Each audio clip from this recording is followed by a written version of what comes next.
betul, Erick Thohir mengadu domba dengan FIFA. Apa benda ni weh? Kalau sampai sekarang kau masih... Kita juga pernah kemarin mohon maaf dituduh kan nggak benar. Ada pertemuan presiden kita dengan presiden. Media Malaysia menyeret nama Ketua Umum PSSI Erick Thohir dalam skandal naturalisasi timnas Malaysia. Erick Thohir dituding sebagai aktor utama di balik laporan ke FIFA yang mengakibatkan sanksi bagi Harimau Malaya. Tudingan tersebut dilontarkan oleh media daring Malaysia, MY News Hub. Melalui media sosial, mereka menerbitkan artikel berjudul Erick Thohir dalang utama yang membuat aduan kepada FIFA. Menurut laporan tersebut, aduan terkait dugaan skandal naturalisasi di timnas Malaysia bermula dari Vietnam. Namun, MY News Hub mengklaim Erick Thohir turut campur tangan dengan mengadukan kasus ini ke FIFA. Dia, Erick Thohir, memerintahkan dan mengirim orang untuk mengajukan pengaduan sambil secara tidak langsung mencari dan mengirimkan dokumen kepada orang-orang di dalam FIFA, tulis media tersebut. Vietnam mengajukan pengaduan, tetapi dokumen-dokumen itu berasal dari orang-orang suruhan Erick Thohir, tambahnya. MY News Hub mengklaim memiliki sumber terpercaya dari Amerika Latin yang dekat dengan FIFA. Mereka juga menuding adanya motif persaingan di balik pengaduan tersebut.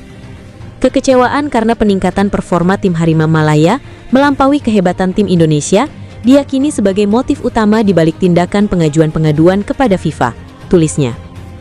Sanksi FIFA untuk Malaysia, terlepas dari klaim tersebut, FIFA telah menjatuhkan sanksi kepada timnas Malaysia terkait skandal naturalisasi 7 pemain pada akhir September 2025. Para pemain mendapat larangan tampil selama 1 tahun yang kemudian diringankan. Federasi Sepak Bola Malaysia juga didenda dan poin mereka di ranking FIFA dikurangi. Nasib Malaysia di kualifikasi Piala Asia 2027 masih belum jelas. Mereka telah memainkan 2 pertandingan dengan pemain naturalisasi bermasalah dan berpotensi dicoret dari kompetisi, meskipun sempat lolos ke putaran final. Pertandingan terakhir dijadwalkan pada April mendatang dan keputusan dari AFC akan menyusul setelahnya. Ketua Umum PSSI Erick Thohir jadi kambing hitam media Malaysia atas kasus naturalisasi yang berbuntut hukuman FIFA. Federasi Sepak Bola Malaysia, FAM, dihukum FIFA atas tuduhan rekayasa pemain naturalisasi mereka. Malaysia dilaporkan telah merekayasa kewarganegaraan naturalisasi sejumlah pemain seperti Gabriel Felipe Arocha, Facundo Thomas Garces, Rodrigo Julian Holgado, Imanol Javier Machuca, Joao Vitor Figueiredo, John Irasabal Iraurgi, dan Hector Alejandro Hevel Serrano. Terkait adanya rekayasa pemain naturalisasi oleh Malaysia itu dilakukan berdasarkan laporan Vietnam. Namun, media Malaysia, mynewshub.tv, pada laporannya Minggu 15 Februari 2026, menuduh Erick Thohir yang berada di belakang laporan Vietnam tersebut. Media tersebut mengatakan bahwa sumber mereka dari Amerika Latin yang mengungkapkan peranan Erick Thohir. Ia, Erick Thohir, memerintahkan dan mengirim orang untuk mengajukan pengaduan, sementara secara tidak langsung mencari dan mengirimkan dokumen kepada orang-orang di dalam FIFA, kata sumber tersebut.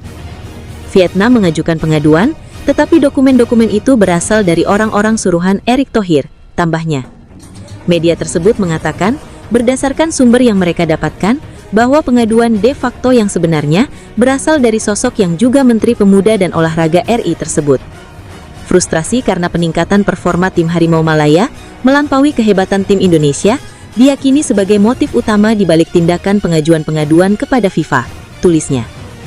Sumber tersebut juga mengatakan, Erick Thohir tak suka dengan terlibatkan pemangku Sultan Johor, Tunku Mahkota Ismail, dalam sepak bola Malaysia. Menurut sumber itu, Erick Thohir menggunakan beberapa media dan portal berita Indonesia untuk menulis kandungan bersifat negatif terhadap timnas Malaysia. Tuduhan terhadap Erick Thohir itu sebenarnya sudah berembus sejak FIFA memberikan hukuman kepada FAM tahun lalu. Ketika itu, Erick Thohir saat kabar kasus naturalisasi pemain Malaysia tersebut muncul, sudah membantah dirinya terlibat. Hal itu diungkapkan Erick Thohir saat bertemu dengan DPR RI di Jakarta, Senin 29 September 2025. Ia menegaskan tak pernah mencampuri urusan federasi olahraga negara lain. Lalu, kami sendiri dari Kemenpora atau saya pribadi, kita tentu harus menghargai semua negara di Asia Tenggara ketika ingin olahraganya maju. Kita harus hargai, kata Erick Thohir. Pelatih John Hartman memiliki opsi menarik untuk memperkuat lini serang timnas Indonesia. Ia bisa memanggil kembali ex-juara Liga Belanda tanpa perlu melalui proses naturalisasi yang panjang. Timnas Indonesia kini memasuki era baru di bawah arahan Hartman dengan tantangan besar di tahun 2026. Sejumlah agenda penting sudah menanti dan menuntut kedalaman skuad yang benar-benar siap bersaing di level internasional. Ujian terdekat adalah ajang FIFA Series yang akan digelar di Stadion Utama Gelora Bung Karno pada 23-31 Maret mendatang. Turnamen ini menjadi panggung awal bagi Hartman untuk membentuk fondasi permainan skuad Garuda. Setelah itu, tim nasional masih harus menghadapi agenda FIFA Matchday yang tak kalah krusial. Piala AFF 2026 pun sudah dijadwalkan bergulir mulai 25 Juli dan menjadi target berikutnya. Menghadapi jadwal padat tersebut, mantan pelatih timnas Kanada ini tak menutup peluang menambah pemain naturalisasi. Kebijakan itu seperti melanjutkan jejak era Sintayong hingga Patrick Kluivert yang mengandalkan pemain keturunan. Dalam jumpa pers perdananya di Hotel Mulia Jakarta, Hartman menekankan pentingnya kualitas dari 5 liga top dunia. Ia menilai pengalaman di kompetisi elit itu akan membantu Indonesia tampil lebih kompetitif di panggung global. Pelatih asal Inggris tersebut juga menginginkan pemain yang terbiasa dengan intensitas tinggi dan disiplin taktik modern. Baginya, rekam jejak karir adalah cerminan kualitas yang tak bisa direkayasa. Meski begitu, ada satu nama yang sebenarnya tak membutuhkan proses administrasi tambahan dan bisa langsung dipanggil untuk memperkuat timnas Indonesia. Hartman bisa memanggil kembali striker yang sudah lama berstatus warga negara Indonesia satu ini ke skuad Garuda. Sosok yang dimaksud adalah Ezra Walian, penyerang 28 tahun yang kini tampil konsisten di kompetisi domestik. Ia resmi menjadi WNI sejak 2017, sehingga tak perlu lagi menjalani naturalisasi ulang. Mental juara Ezra terbentuk saat menimba ilmu di Akademi AVC Ajax. Bersama klub tersebut, ia meraih gelar Liga Belanda U19 selama 3 musim beruntun pada 2014, 2015, dan 2016. Di level senior bersama timnas, ia telah mencatatkan 9 penampilan resmi. Ia juga menyumbang 3 gol yang menunjukkan kemampuannya sebagai penyelesai akhir. Namanya memang meredup setelah Piala AFF 2021. Sejak saat itu, ia belum lagi mendapat kesempatan saat tim berada di bawah arahan Patrick Kluivert. Padahal musim ini, performanya di Super League cukup stabil dan produktif. Ia telah mengemas 6 gol dan 8 assist dari 19 pertandingan dengan klubnya. Kematangan bermain dan kontribusi nyata itu bisa menjadi pertimbangan serius bagi Hartman. Jika diberi kesempatan kedua, Ezra berpotensi menambah daya gedor timnas Indonesia jelang FIFA Series dan Piala AFF 2026. Satu lagi pemain keturunan Indonesia yang cukup layak untuk dipantau oleh PSSI. Pemain satu ini berkarir di negara Erling Haaland, Norwegia. And the Erling we talk to now, the Erling we see is this humble Erling. Tidak hanya numpang lewat di Norwegia, pemain keturunan Indonesia ini bahkan bak Erling Haaland yang rajin mencetak gol. Bahkan dari catatan Football.no, pemain keturunan Indonesia itu sudah mencetak 32 gol selama bermain di Norwegia. Pemain itu bernama Gede Aditya Dharma Swardika. Dari namanya, kita tentu bisa menebak asalnya. Ya, Aditya merupakan orang asli Bali. Ayah dan ibunya merupakan orang Bali. Namun dilansir dari sejumlah sumber, Aditya saat ini memiliki kewarganegaraan Norwegia. Ia kelahiran 24 Januari 2010, yang artinya Aditya masih berusia 15 tahun. Orang tua saya dari Indonesia, tapi saya lahir di Norwegia, kata Aditya seperti dikutip. Aditya saat ini berkarir di klub Norwegia, Arvoll IL. Aditya di musim 2024-2025 sempat dimainkan di 8 pertandingan tim futsal Arvoll 3. Di musim yang sama, pemain bernomor punggung 18 itu juga diperbantukan di tim futsal klub tersebut dan sudah mencetak 2 gol dari 6 pertandingan. Pada musim 2024, Aditya yang masih tercatat sebagai pemain di tim U15 Arvoll mencatatkan 15 pertandingan dan mencetak 1 gol. Gol tersebut ia cetaknya saat tim U15 Arvoll menang 8-0 atas Forward pada 12 Mei 2024. Jika merunut dari torehan gol yang dicetaknya di Norwegia, paling banyak dicetak Aditya saat ia membela tim futsal Arvoll. Gaya main Gede Aditya cukup impresif sebagai seorang winger. Salah satu video yang diunggah akun Instagram memperlihatkan bagaimana skill Aditya menggiring bola. Ia memiliki kecepatan cukup baik sebagai seorang winger. Ia cerdas menempatkan posisi dan tahu skema permainan menyerang. Hartman kemungkinan tidak akan memanggil pemain naturalisasi baru untuk menghadapi FIFA Series 2026.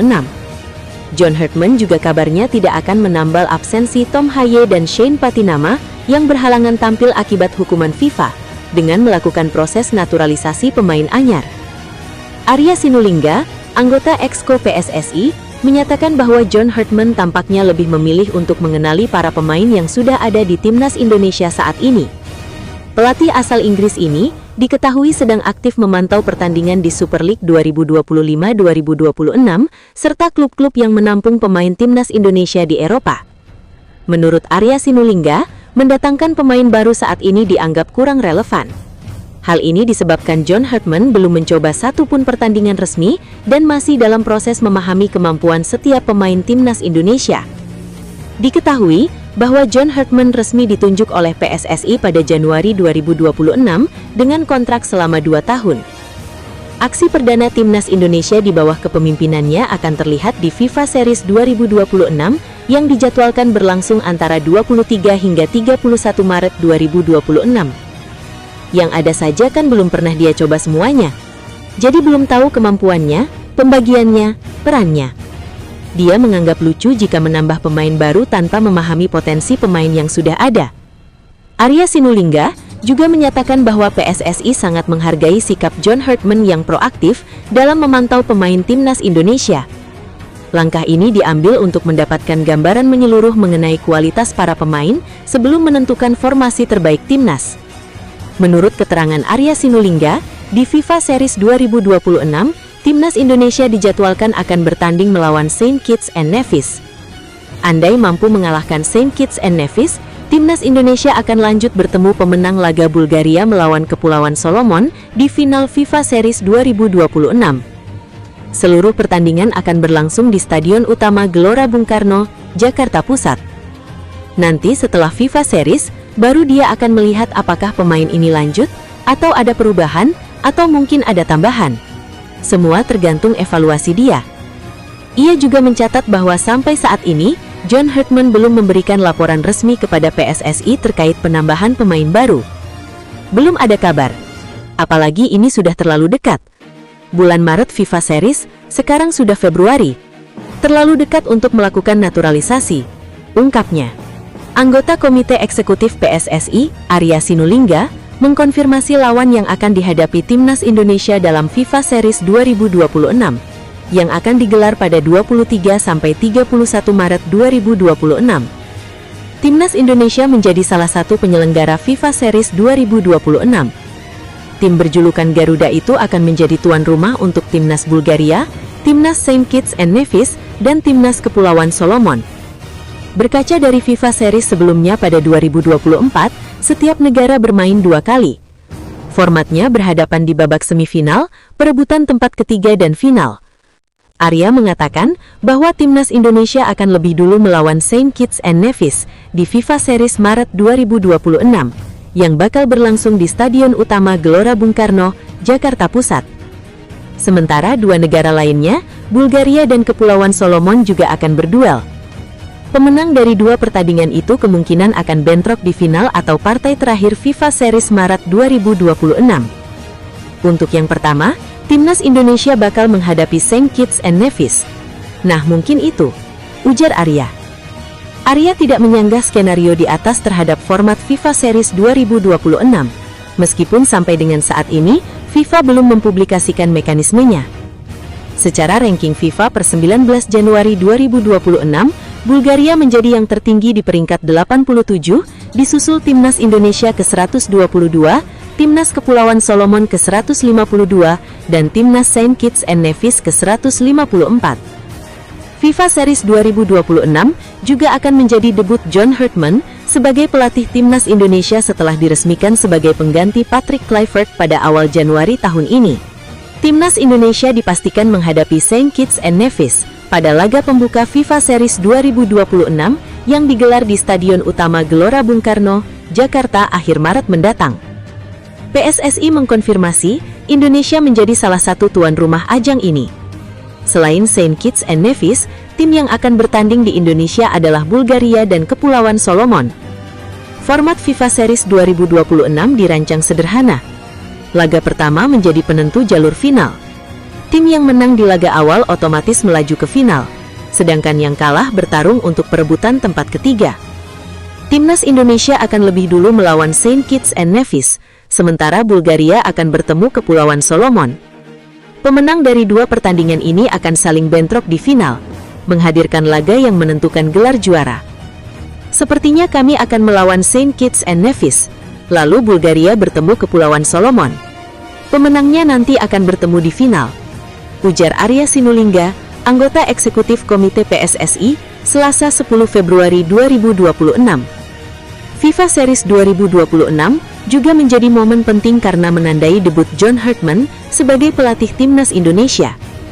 Hartman baru saja kembali dari Eropa setelah mengunjungi sejumlah klub Super League untuk mempelajari kondisi pemain Indonesia yang tersebar di benua biru. Arya menambahkan, Hartman akan membawa masukan strategis dari pengamatan klub-klub Eropa untuk diterapkan di timnas Indonesia. Pendekatan ini diharapkan meningkatkan kualitas permainan Garuda di FIFA Series 2026.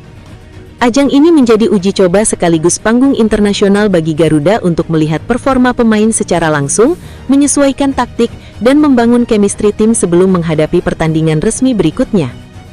PSSI menegaskan, persiapan timnas Indonesia sudah matang, termasuk kesiapan stadion, koordinasi keamanan, dan jadwal pertandingan. Dukungan supporter di GBK diharapkan menjadi motivasi tambahan bagi Garuda untuk meraih hasil maksimal di laga pembuka. Dengan kombinasi debut pelatih baru, format kompetitif dan laga internasional di GBK, FIFA Series 2026 menjadi momentum strategis bagi timnas Indonesia menegaskan kapasitasnya di level global, sekaligus memberi pengalaman berharga bagi pemain.